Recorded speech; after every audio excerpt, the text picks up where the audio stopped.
So I was in the process of making a video about James Gunn Superman and the lack of content and trailers surrounding the movie. Basically, I was complaining and ranting about the negative implications associated with waiting so long to drop a new trailer. And then this happened.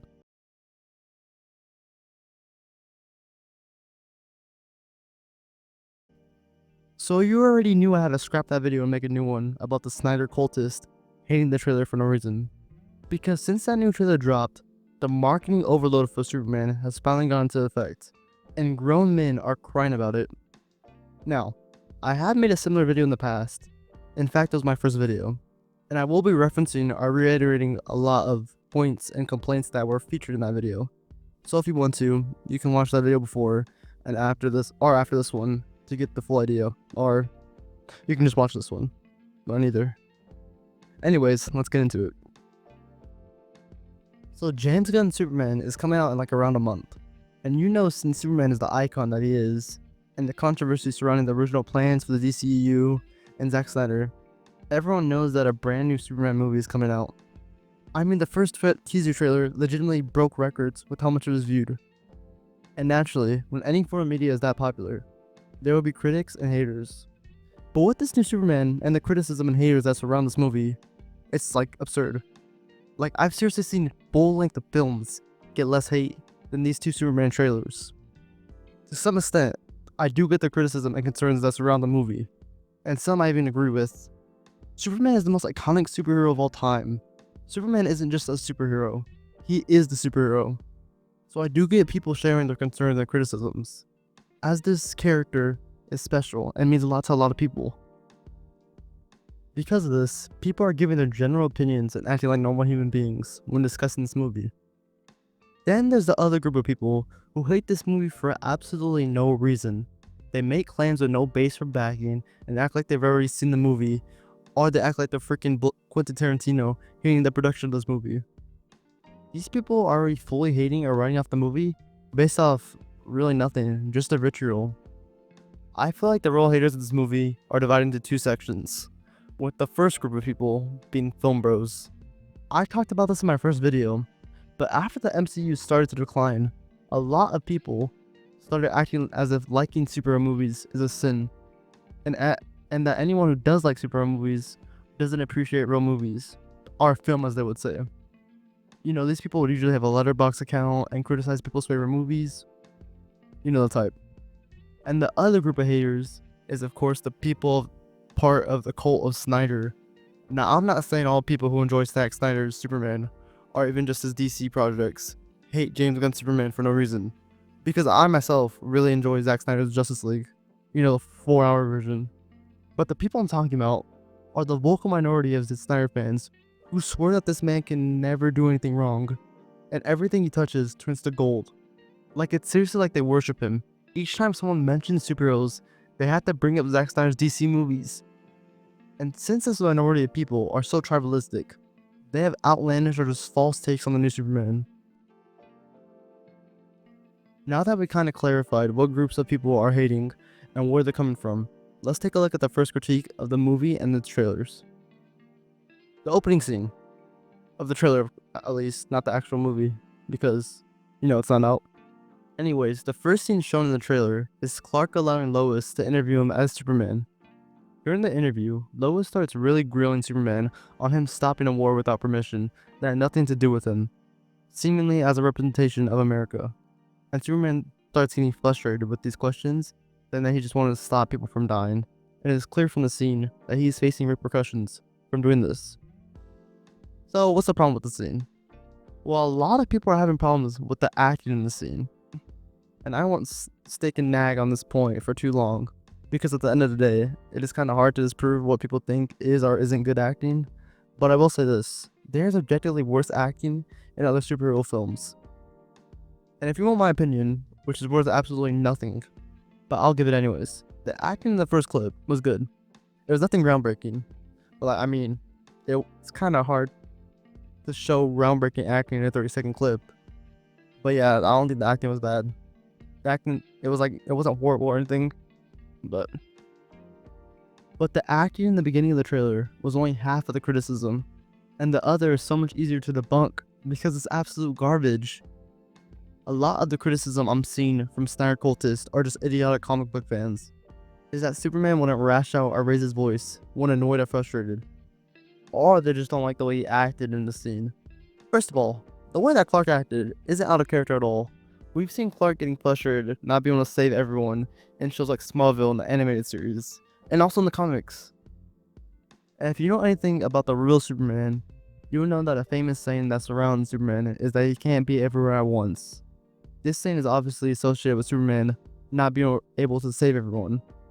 Additionally, Pa Kent dying from a heart attack, not a stupid tornado, teaches Clark a lesson that he can't save everyone. So you would think if Superman had the opportunity to save lives and is getting ridiculed for it, he would get frustrated. Superman acting like this isn't out of character. Stop basing Superman off injustice or the Snyder Superman. And speaking of Snyder Superman, most of the people who I see complaining that Superman is whining and bratty in this scene are Snyder cultists, or they make dumb comparisons, mostly to Cavill's Superman. And there's really not a scene where you can compare Henry Cavill's Superman to this scene because 1, he doesn't show personality or emotion, and 2, he doesn't care about saving people. So people use scenes with different situations and context to compare it to current Superman.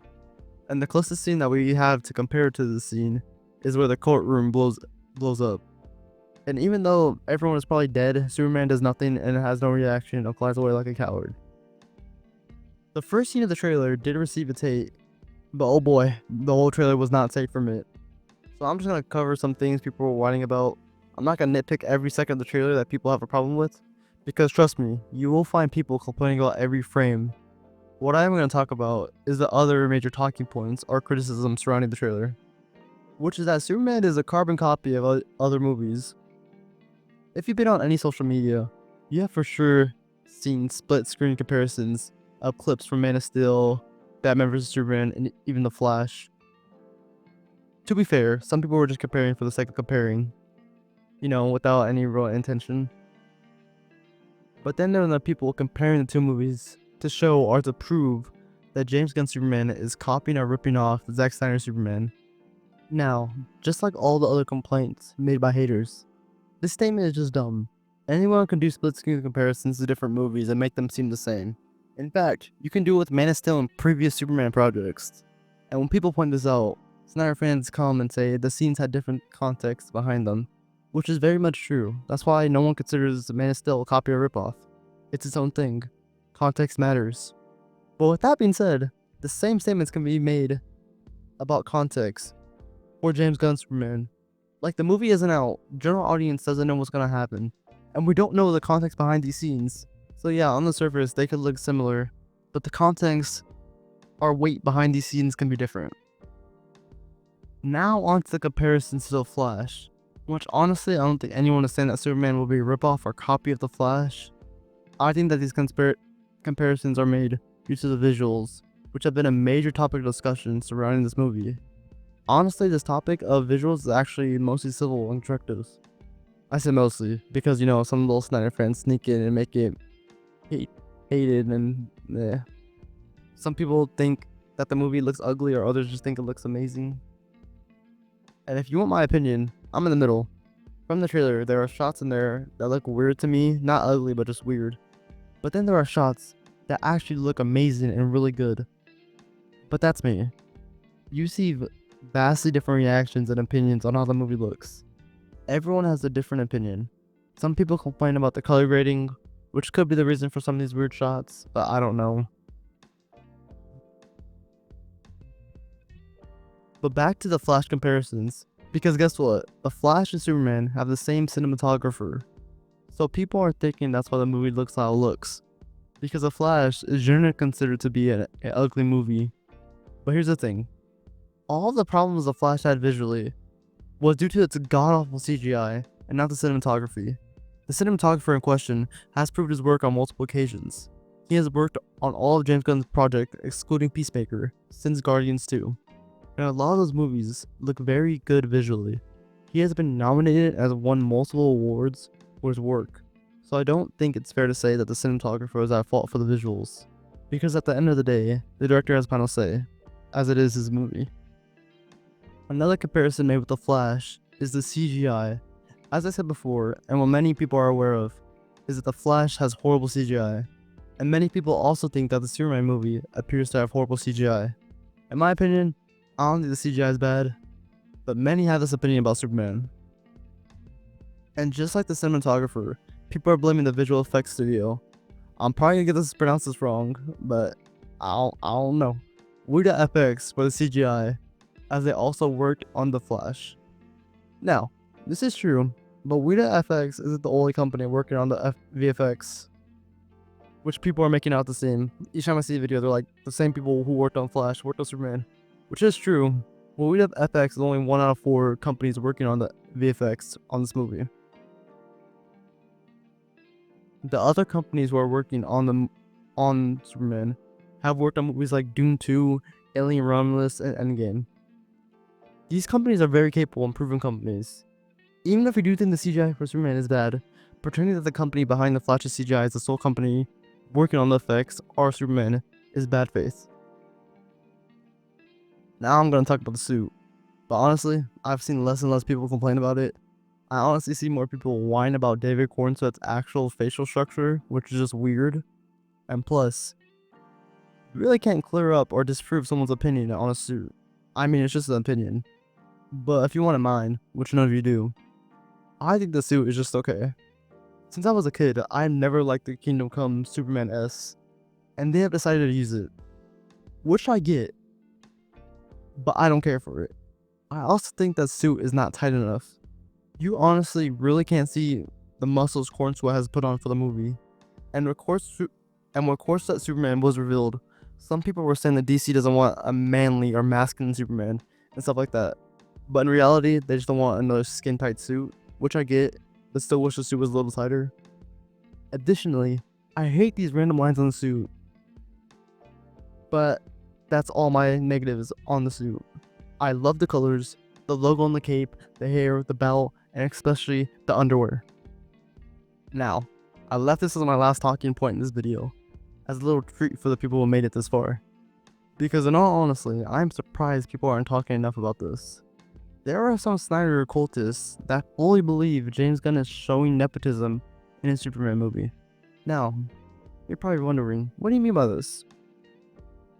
Well, a portion of Snyder fans believe that James Gunn is injecting too much of himself and his personal life in this movie, Superman. This all started from an interview from James Gunn while promoting Guardians 3. James Gunn said the following in a Hollywood Reporter interview. I completely relate to Superman because he's everything I am. He's somebody who is an outsider who feels like an alien, but also the ultimate insider, because he's fucking Superman. And that's kind of like what I feel like. I didn't leave out any context in that clip.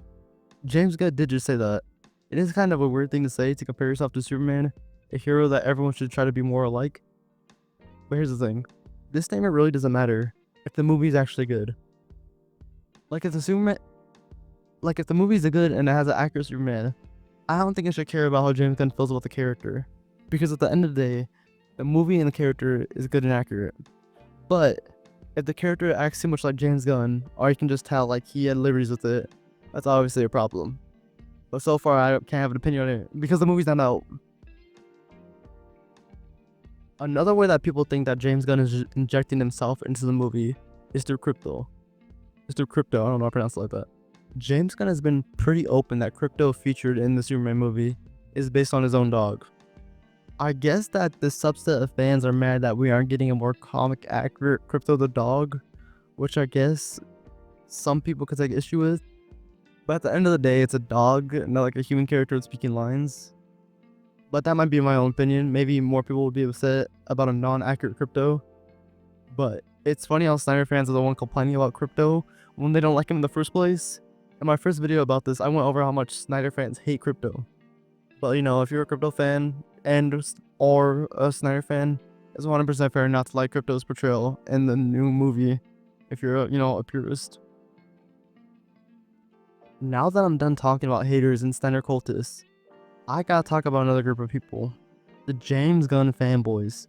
Just like my first video, I gotta talk about this. These fanboys aren't as bad as the Snyder fans, but they're still very much annoying. They're overhyping a movie they haven't seen yet. They say statements like, James Gunn gets Superman. You haven't seen the movie. The movie's not out. The fanboys act like they've seen the movie and it's the greatest thing ever, and that Corn Sweat is the best Superman. I think it's fine to hype up what we've seen in the trailers and what we know, but we haven't seen the movie. There is still a chance that James Gunn's Superman could absolutely suck and be the worst Superman ever and worse than Snyder's. All those people hyping up will look super dumb. So let me say this again.